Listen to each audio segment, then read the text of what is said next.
भ्रष्टाचार बंद झालाच पाहिजे. भ्रष्ट अधिकाऱ्यावर कारवाई झालीच पाहिजे. दोषी अधिकाऱ्यावर कारवाई झालीच पाहिजे. रेवली तरुण पिढीचा विजय असो, तरुण एकजुटीचा विजय असो, भ्रष्ट अधिकाऱ्यावर कठोर कारवाई झालीच पाहिजे.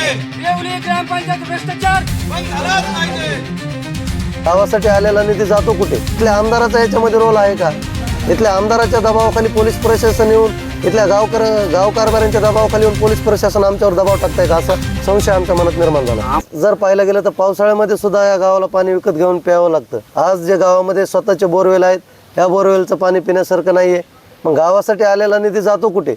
अधिकाऱ्यांच्या खिशामध्ये आणि गाव कारभाऱ्यांच्या खिशामध्ये जातो का, असा प्रश्न संबंधित सर्व गावकऱ्यांना आम्हाला पडलेला आहे. नमस्कार.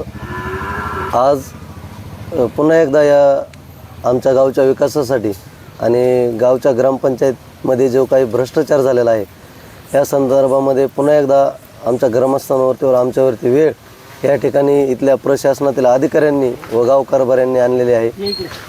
कारण गेले अनेक वर्षांपासून आम्ही 15 वित्त आयोग असेल, नवोदय अंतर्गत झालेली कामं असतील, गावातले नाल्यांचे कामं असतील किंवा लोकांचे जे मूलभूत सुविधा आहेत, आरोग्याच्या सुविधा आहेत किंवा पाण्याचा प्रश्न असेल, या वेगवेगळ्या प्रश्नावरती गेल्या अनेक दिवसांपासून आमरण उपोषण केले, आंदोलन केले. पण अधिकाऱ्यांनी पूर्णपणे या ठिकाणी या भ्रष्ट कारभार करणाऱ्या सर्व कर्मचाऱ्यांना त्यांच्या आणि इथल्या कारभाऱ्यांना पाठीशी घातलेला आहे. त्याचबरोबर आम्ही जिल्हाधिकाऱ्यांकडे मागणी केली होती की आपण याच्यामध्ये लक्ष घालावं आणि आम्हाला योग्य तो न्याय द्यावा. पण जिल्हाध्यक्ष आणि शिवसाहेब यांच्यासुद्धा आदेशाला संबंधित प्रशासनाने गटविकास अधिकारी असतील, विस्तार अधिकारी असतील यांनी केराची टोपली दाखवली आणि उलट आम्हाला सल्ला दिला की आम्ही तुम्हाला पूर्णपणे या ठिकाणी चौकशी केलेली आहे, ते निष्पाप आहेत, त्यांनी कुठलाही भ्रष्टाचार केला नाही असं त्या अधिकाऱ्यांना क्लीन चिट देऊन आम्हाला एक पत्राद्वारे सल्ला दिला की जिल्हाधिकाऱ्यांना तुमची तक्रार कळवायची गरज नाही आहे. आज जर पाहायला गेलं तर पावसाळ्यामध्ये सुद्धा या गावाला पाणी विकत घेऊन प्यावं लागतं. आज जे गावामध्ये स्वतःचे बोरवेल आहेत, या बोरवेलचं पाणी पिण्यासारखं नाही आहे. मग गावासाठी आलेला निधी जातो कुठे? अधिकाऱ्यांच्या खिशामध्ये आणि गाव कारभाऱ्यांच्या खिशामध्ये जातो का, असा प्रश्न संबंधित सर्व गावकऱ्यांना आम्हाला पडलेला आहे. आम्ही तर रनिंग ग्रामपंचायत सदस्य आहोत, कधी आमच्या समोर तर गावाला पाणी पाजलं नाही. भेट दिली आहे का तुम्हाला? आम्हाला ज्या अधिकाऱ्यांची अपेक्षा होती ते तर काही आम्हाला भेटायला आले नाहीत. पण पोलीस प्रशासनाच्या वतीनं आम्हाला प्रेमाचं पत्र एक आलेलं आहे, जे नेहमीच आम्हाला येतं.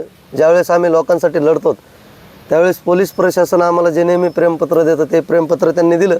पण माझी पण पोलीस प्रशासनाला विनंती आहे की जेवढ्या घाईघाईने गाव कारभाऱ्यांचं ऐकून आम्हाला नोटीस काढली, तेवढ्याच घाईघाईने तुम्ही त्यांनासुद्धा नोटीस काढा, ही आमची पोलीस प्रशासनाकडे मागणी आहे.